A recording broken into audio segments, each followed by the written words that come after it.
And so what I encourage our customers to do is first, let's understand who we're trying to target, what lists. Let's build your list. And so we have our foundational list already built and recommended, both dynamic and static. And then let's apply it to a workflow. And, we just learned from all the other email builders, workflow builders, like what makes sense. So the hope and goal is that, we're inspiring everyone to think along those same lines.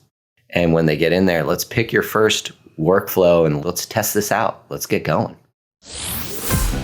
You're listening to eCommerce Fastlane, the podcast show to help you build, manage, grow, and scale a successful and thriving company, powered by Shopify. Listen to real conversations with partners and subject matter experts as they share proven practical strategies, platforms, and the best Shopify apps to help you accelerate your business. The time is now for you to improve efficiencies, grow revenue, profit, and lifetime customer loyalty. Please welcome your host, startup founder and strategic advisor, Steve Hutt.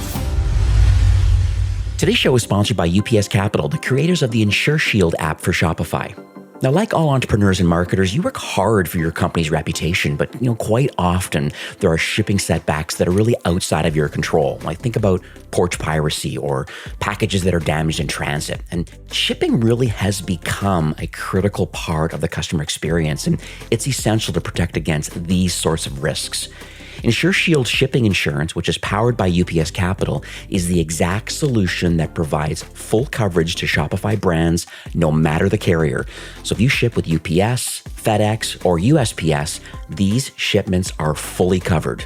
And the distinction here is that it's not carrier liability insurance, but it's rather shipping insurance. And InsureShield offers that sort of peace of mind that your business can recover from, I call it the inevitable shipping issues that happen on a daily basis. And the great thing is that they have an easy to use portal for fast claim payments, and you get the full value of the goods plus the transportation fees. So that's great. It's all bundled together. They even have a brand new feature called the Consumer Elected, and it can even be further personalized for your exact business needs. How it works is consumers can elect to cover their purchases at checkout, and the merchants can then make a custom rule to cover the cost if the consumer passes on that insurance offer. So if an issue happens, UPS Capital helps take the pain out of the claims with online submission and easy visibility. Now, the InsureShield app is available now in the Shopify App Store, or you can visit them at upscapital.com/Shopify app for more information on all the available coverage options. As a reminder, InsureShield Shipping Insurance is offered through UPS Capital Insurance, Inc., and they are a licensed agent. Well, hey there. This is Steve Hutt, Success Manager here from Shopify, and welcome back to the 6th season of eCommerce Fastlane. I know there's plenty of podcast choices, both in e-commerce, both operations and marketing, and just the fact that you're here today means the world to me, and I know it does for my featured guest, who, by the way, I think is third visit? Second for sure. Anyways, new episodes I release are twice weekly, and they're available from all your favorite podcast apps like Apple, Spotify, and Google. We're also publishing now on Amazon Music and on YouTube, so if you check out your podcasts on those networks, go check them out, because they're it's a little more interactive way of and you probably already have the apps on your phone already, so pretty cool. My guest for today is Erik Christiansen, and he's the co-founder and CEO of a company called Just Uno. Now, if you're not familiar with Just Uno, what they are is a conversion automation platform. I'm sure we're going to dig into specifically what it is, but they really, on a high level, I'm sure I'll hear it from him directly, but they create long-lasting customer relationships. Here's some of the things that they do: increasing marketing ROI, and they really help to scale your Shopify business through tailored visitor experiences that convert. So just think of the on page. And one of the things about Just Uno, I believe, is that they have quite a few superpowers. I have a few brands that actually use Just Uno right now, and that's the reason why I want to have them on, because this is version 4 now. It's pretty exciting what they've done, but they really help to assist marketers through automation. They have a really great analytics suite. They really have even visitor segmentation, which is super important, this RFM modeling, first party data, really can help just have better online experiences. So If you have a Shopify powered brand, likely you do if you're listening today, I have firsthand experience that their platform really can help you drive more revenue and improve your business outcomes for the traffic that you're currently getting. So let's jump in and learn a little bit more about how to implement some of these automated kind of personalization processes at scale. So hi, Erik. Welcome to eCommerce Fastlane. Hey, Steve. Hey, everyone. Yeah, second time visiting. Is it second? All right. Yeah, I do. Is it like Saturday Night Live? Do I get a jacket or anything? Well, it's coming in the mail. How's that? Okay. Is that next day shipping? Am I going to get it fast? Yeah. Can I track it? You got it. If I want to return it, can I return it? No, sorry. To return? No, not going to happen.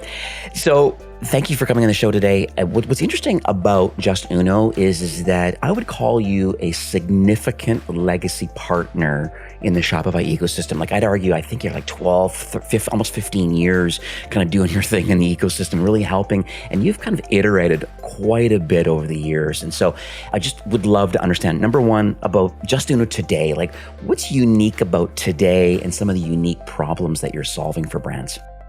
Yeah, I'm more invigorated today probably than ever before. We just rolled out a brand new platform update, and where we are today is we're a conversion automation platform, and we're helping marketers create personalized experiences at scale through automation. And automation it's taking that workflow builder that marketers are familiar with email marketing or even Shopify Flow, and applying that to the website experience.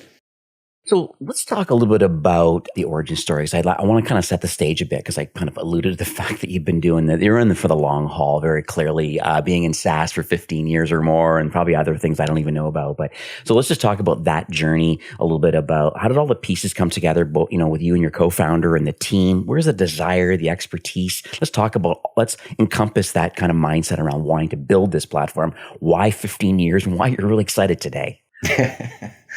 Yeah, well, 20 years ago, my co-founder Travis and I, we started as merchants ourselves at SierraSnowboard.com. It was one of the first DTC brands that we grew rapidly to 20 million in sales in 5 years. This was back in 2005 before you had, when Toby was still doing his snowboard company. Like the tools, the MarTech tools were not there.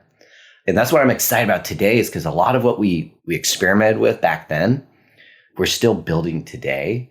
And when we built the snowboard company, we were obsessed about building the best experience for our customers. And we were self-funded as well, so we had to be conversion focused. And so when I look at DTC brands now, I see that same passion because we were passionate about snowboarding. So it was easy. And with DTC brands, they're focused on solving a singular kind of problem with their product. And it's easy to rally around. It's easy to rally your customers around. And with the technology of today, there's an app for that. If you want the best reviews, if you want the best shipping information, there's apps for that. And so today we can build that stuff. And even more excited is it's a lot of work. And so digital marketers, the slogans are they're being asked to do more with less currently. And we can do that through automation, which is highly adopted and what we're applying to the conversion side of lifecycle marketing. Yeah, this is lovely. This is exactly the conversations that merchants are having right now with me too, because they're talking a lot about just, this iOS 14.5 update. They're talking about this cookie apocalypse. They're talking about AI. There's a lot of interesting topics right now. And when we talk about, well, how do we acquire and convert with our existing traffic, because the CAC is so high, it's like, okay, well, we got to maximize all the traffic that we do get. And I think that's why these kind of conversion optimization kind of like conversations on people's radar, but I believe maybe they're a little bit neglected maybe in the current life cycle marketing that most brands are doing. So, since this is your wheelhouse, can we talk a little bit about that, just talk a little bit about like life cycle marketing in general? Like, what does it mean from traffic, conversion, and retention? And then like, how does Just Uno now fit better into that workflow? Yeah. You asked like, why am I more excited today? I think everyone listening, every marketer can agree that it is sexier to spend on driving traffic than it is to convert. Like, it's sexier to spend than it is to save. Yeah. And saving is conversion. Driving traffic is spending. And, people talk about, their big budgets, about their big ad, Google paid ad budget, their Google, all these big spends. Right. But no one talks about the conversion side of it. Mm. And, it was, I think 8 years ago, Optimizely had their stat of for every $92 spent to drive traffic to your website, $1 is spent to convert that traffic. And so we got to figure out like, why is that? And part of it is just human nature. Mm-hmm. Human nature, it's who we are. And if we look at how do we solve this, well, it's our job. It's our job at Justuno to help train and educate our customers on what it means to invest in a conversion. And, we've been doing this for 12 plus years at Justuno, and we really recognize that we need to provide a framework and strategy and education to achieve this. And that's with the automation, we're applying our same methodologies that we've learned over 12 years. One thing I'm going to ask about that also comes up on my radar too is about both zero-party data and first-party data. Zero-party meaning that, maybe you had a quiz where you've asked some questions, or, a customer or site visitor is kind of self-identified to a certain, hey, I'm a cat person, or these are my sizes or colors or skin type and things like that. That would be zero-party, like enriching the customer record, where first-party data typically is things like order history or browse and, these sort of things. You get to kind of understand recency, frequency, monetization. So I just would like to unpack that a little bit, because I think this is where I think some people fall off the rails a bit about how do I implement zero and first party data, like, and why is it important today, like kind of in the customer journey to a conversion? Yeah, as we look at trying to understand conversion, we break it down to have great conversion, you have to have great customer experience. And to have a great customer experience, you really have to understand the consumer psychology. And when it comes to first party and zero party data, it's how do we leverage that to create a positive experience on the website? So when we power, say, promotions on a website, we want to leverage data and their behavior on the site. So look at where we are, where we have been with pop-ups, for example, is that when you go to a website, I've been shopping a furniture store for years, bought a new house, we've been furnishing it. Every single time I go, they treat me like a new customer, a new visitor. I get a pop-up asking for my email for a discount. Yeah. This is a major furniture brand. Yeah.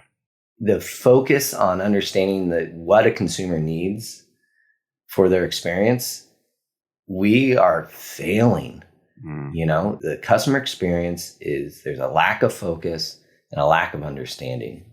So leverage zero first party data. Now, the thing is digital marketers, they're being asked to do a lot. Yeah. And so how do we approach this? Well, the way we approach this is going back again, is the way we approached email automation is we have to figure out who our visitors are, understand them, build the segments, and then build out workflows and lists for those visitors. And you can't do that if you don't have data. And the more data you have, the more personal you can get. Now, what about I'm just thinking out loud here, but what about the connected pieces of technology that brands may have? Because I think that's, usually sometimes one of the first objections I hear in saying, hey, you know what, we agree that maybe having a more robust kind of conversion optimization tool available, it's both on page and exit and pop up and kind of the right place at the right time. I kind of get, we'll talk a minute because I've added it to my demo store. And so I want to unpack that in a minute. But what I find interesting overall is that in MarTech right now, in the Shopify kind of world, there's going to be existing pieces of technology people are going to already have in their tech stack. Can you talk a bit about those pieces of technology, be it Klaviyo's or Attentive or, whatever it might be that they already currently have?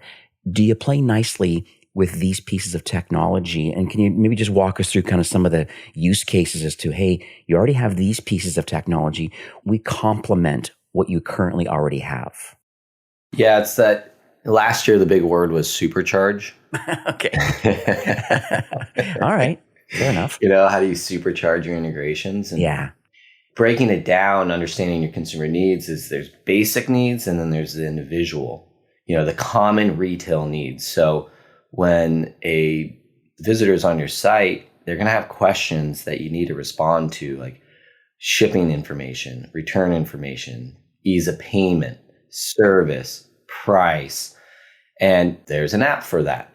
Now, communicating all this to the consumer is where Justuno comes in first, in terms of there's the average digital marketer, you interview them and you ask them, well, how many different apps do you manage? They're like, oh, I think like 10. By the end of the interview, you're up to like 25, and then you learn that, oh yeah, we also turned on wholesaling. So I got to run that side of the building too. Right. Yeah, no, totally. So the first thing is, making sure you have the right tech stack to really build the experience that our friends over at Amazon have done. 65% of people shop there because they've been customer obsessed. And people will say, I love shopping there. So how do we make it so people love shopping at your site? Well, one, let's make sure you have the right tech stack. And then two, let's make sure that tech stack is communicating and working together. We have close relationships with we're platform agnostic, so we integrate with everyone. And we also co-market and work with those teams to understand, how do our two systems work together and how can we make them work better together? And to work better together, it's all about data to create the second part of the consumer needs, which is my own individual needs, meaning cover my basic retail needs. And then the second is now speak to me and what I need, because my need is to buy your product and your need is to sell me that product. Right.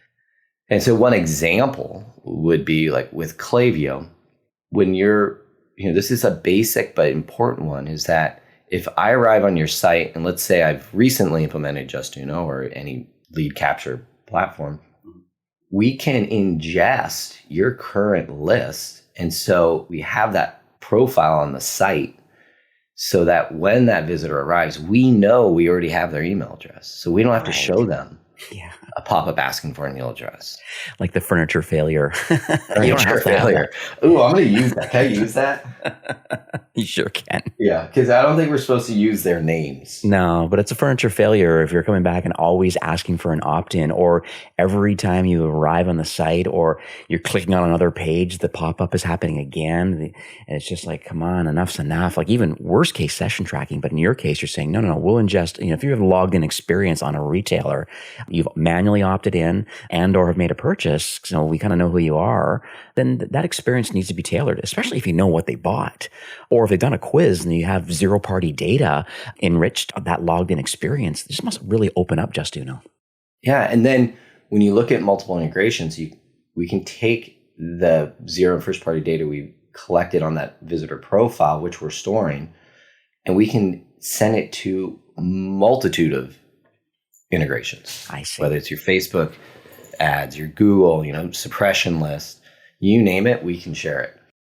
That's very cool. This is excellent. So this makes me really happy. So you got email growth, SMS growth. I think all those things can kind of happen, so you can kind of still do the marketing that needs to happen from the external exterior. Really, so those workflows of these campaigns that people are still doing on their existing pieces of tech, this just kind of complements kind of the on-page experience now of a marketer. They still have their campaigns against the other MarTech tools they have, but they use Justuno as kind of like more like the live experience that a customer actually gets to have on the site.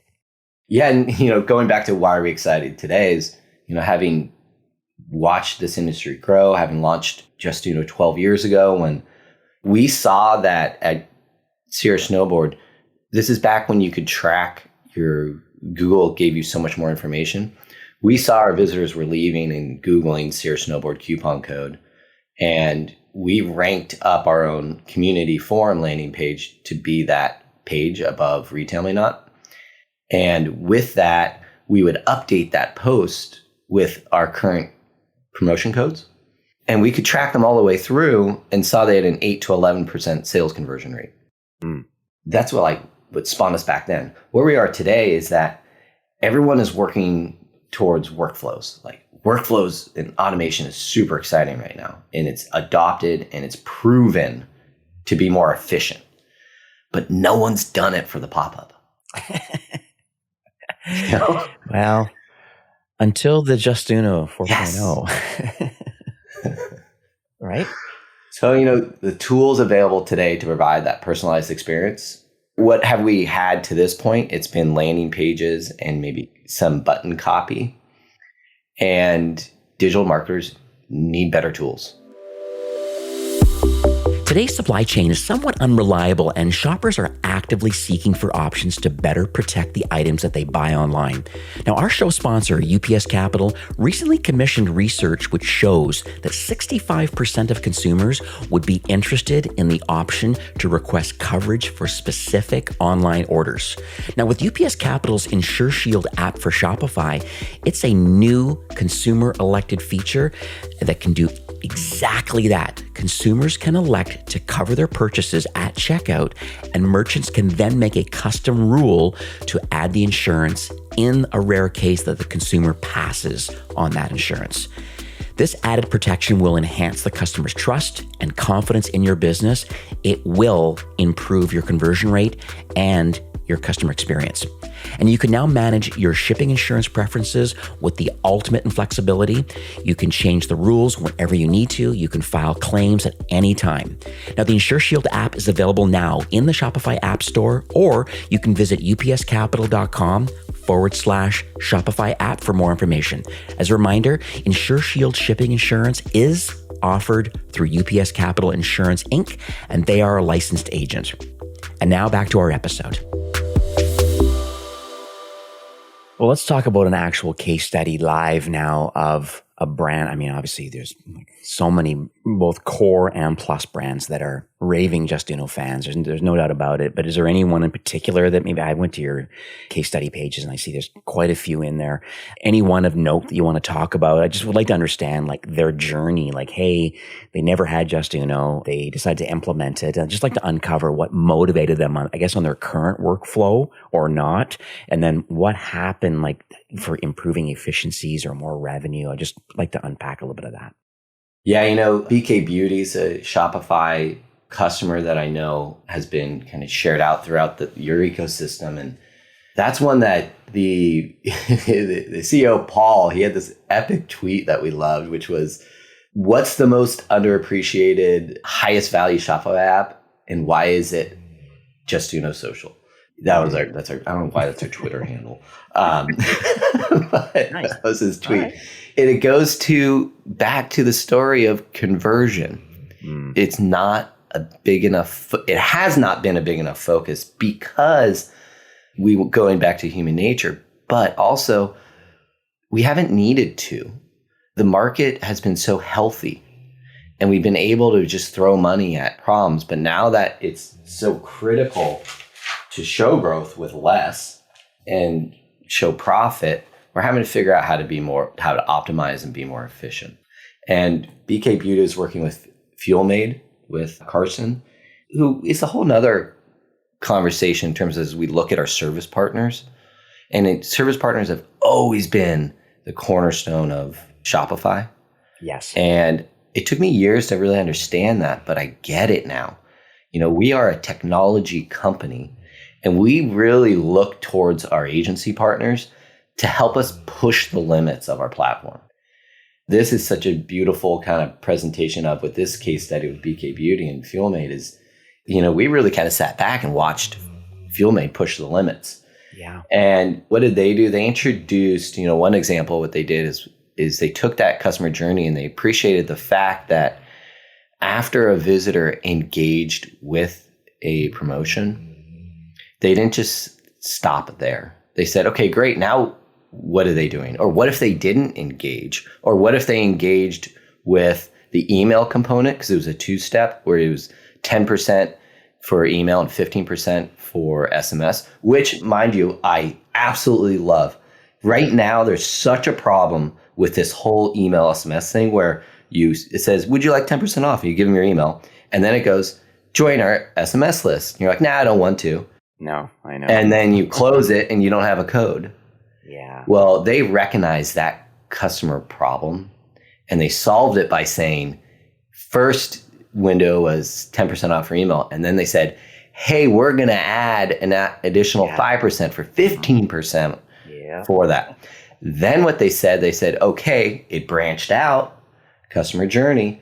If they only did email, present a follow through tab with here's your 10% off. If they joined with SMS as well, that tab now showed 15. So you were getting into that, okay, historically pop-ups have been very simple and stopped once you used, and you had to set them all up separately. Now they built this workflow of this specific journey that follows that customer through. And so what are the results of that? The engagements they were seeing was, 5% just across the board, and 28% of those subscribers turned into customers. And I think the most important aspect of this case study was that 60% of those purchases were made during the same session. So by following that visitor through that session, reminding them that that code was there, that it was available, increased the performance. It's amazing.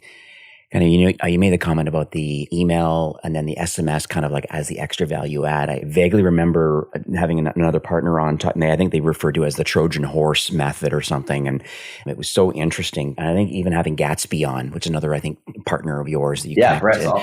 Yeah, with Brett. And it's so interesting because that's another way of getting the Instagram handle or the TikTok handle as part of an opt-in. And it still all flows kind of like now we've got an opt-in. And now we're able to kind of personalize the experience separately through Gatsby. If you want to start doing the influencer side of the business and understanding the social footprint and doing that thing over there, but still from an on-page perspective, you can still go through that workflow of give me an email. Extra perk if I get your SMS, or an extra perk if I get your Instagram handle, so that we can start, have better dialogue that way. Well, and talk about workflows. If you have the Instagram handle request, if they accept that part of it, you then drop them into the workflow of we now need to send that data to Brett over at Gatsby. Yes.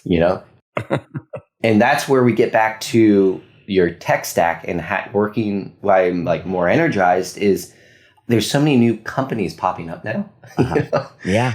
And, working with great entrepreneurs like Brett, we work together to help the customer. How can we make our products together better? And by doing that, our customer wins and our customers' customers win. Yeah, this is lovely.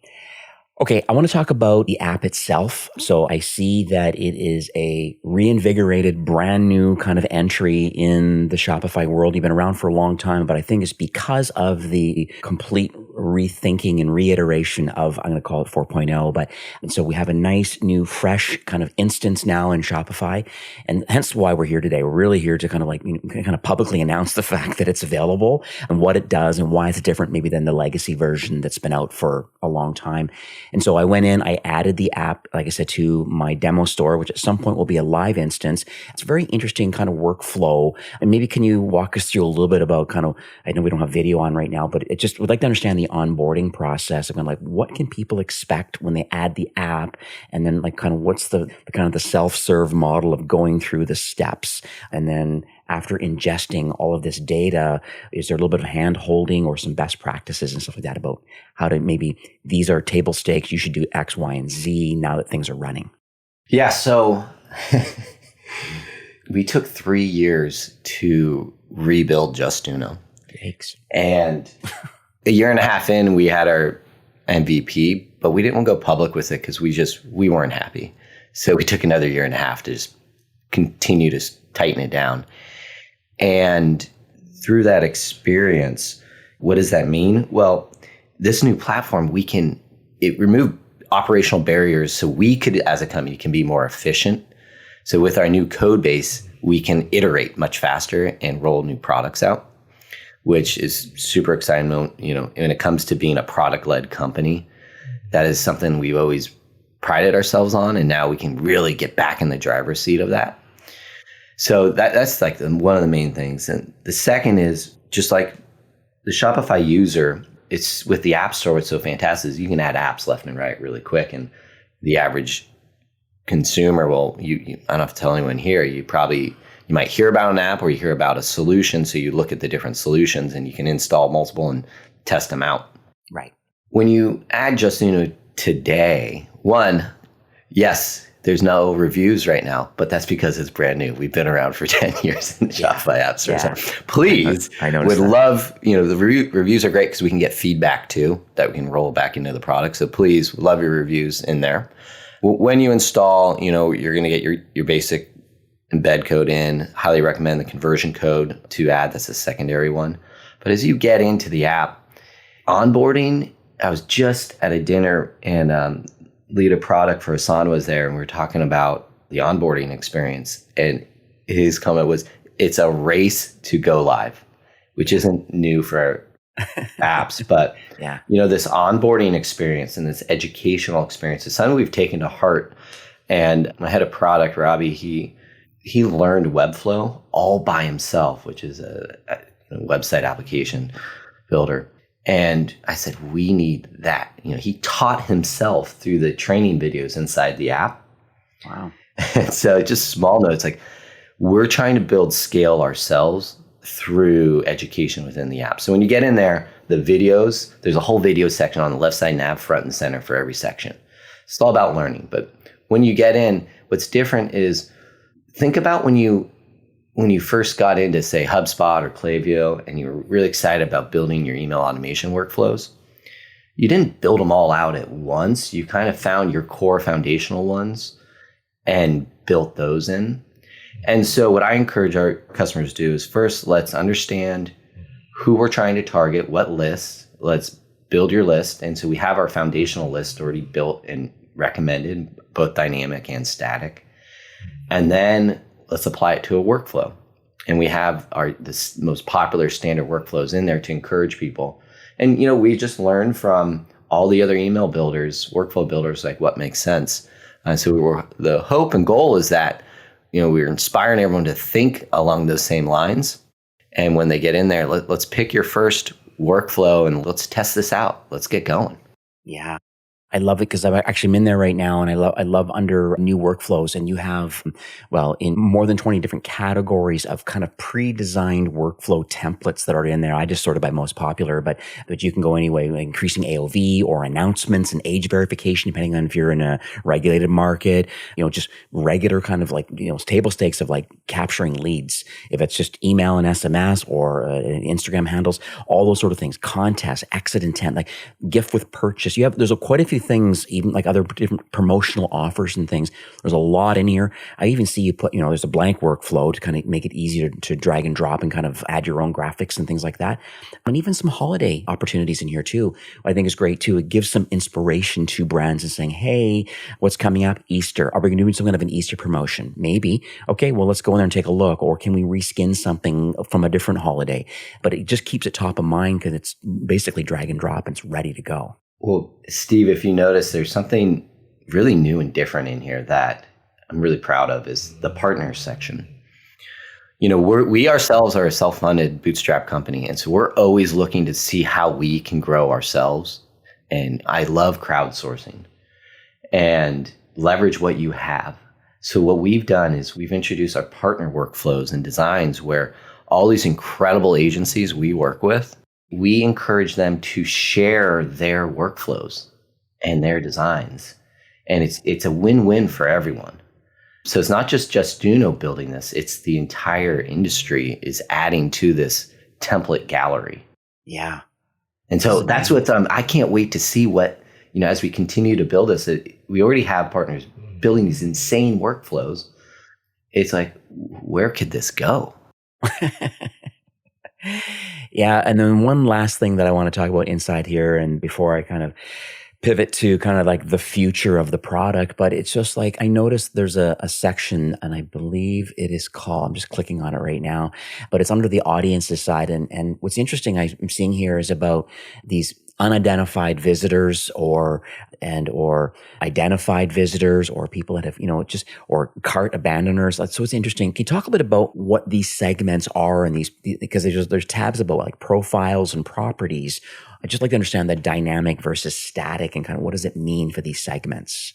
Yeah, dynamics, static, similar to what you're used to with builders. People can fall in and out of the list, which is part of their journey. And, stepping back, what this is really, I really want our customers to think about their website visitors as different lists and segments. We need to, when it comes to like conversion rates, you have your average conversion rate, but let's break it down further. One example would be, okay, you have new visitors, but of those new visitors, let's break them out by geography. Your Australian customers, your Canadian customers, your customers from UK, US. Let's build out these different groups and let's start tracking them, their conversion rates based off their individual micro segments. I wonder if there's ever an opportunity in the future, and maybe this is part of the product, but I wonder if there's a connection to like a third-party database, like an enrichment product that maybe like getting like psychographic or demographic kind of information, and can that be leveraged? Have you ever thought about that workflow, or is there a partner connection for that sort of data pool? Yeah, that's like a high-end enterprise level. It's talk about opportunity. I see. Okay. Yeah. Yeah. No, it's such an interesting because, and I always thought this would be a great way, but it really is. It probably is for the 1%. This is, hey, like if you really want to start enriching your data and then really segmenting down based on, hey, we're finding that our customers are of this affluent and they have this kind of education, and so you're able to really drill down versus more the standardized kind of RFM, this recency, frequency, and monetization, and understanding who your at-risk customers are or who your loyal customers are and how you can kind of nudge them along to the second purchase and more, right? That's the typical RFM modeling, but I could see it go another level with psychographic and demographic. Each year, what we've said is, Travis and I, my co-founder, we're like, okay, this year we're going to have fun. Okay. Every January, right? Okay. Yeah. This year we're gonna have fun. We've been saying that for years and years. Yeah. And this section, the audience, to me, I want this to be the first section of our website because I feel this is the most important, and this is where the innovation, these next 6-12 months is what's gonna drive our company and our industry and our customers' success. It's amazing because you have all different profiles in here, profiles and sources, like where they came from, the location, state, region, postal code, country, and city, all the communication, how you're communicating with your customers, have they opened the last email or not? And so you can really slice and dice the data. Purchase history is all here, average order value, last purchase, total amount, and a lot of other things about like IP detection stuff, technology detection. And like there's a lot of stuff available here to those that really want to kind of get in the weeds. There's some templates that are ready to go right out of the box, I can see. But man, oh man, like once you pull in, that's why I'm excited for this too, because I think about like my existing book of merchants that I manage. I have 35 brands that I'm the main point of contact in Shopify. I'm here to advocate for the product and strategic guidance, kind of account management. But man, oh man, like I can imagine importing, 1 million records on a couple of big bad brands that I manage, and just like, what does this reveal about their existing active customers? Talk about integrations. Like on this left side, you will have those integrations. So, and when I mentioned it's only been accessible to big enterprise brands, guess what? We're going to make it accessible to everyone. And that's what's been so exciting about Shopify as well, is like, you can be a small emerging brand and have the same tool sets that enterprise brands have. They historically have paid millions and millions for.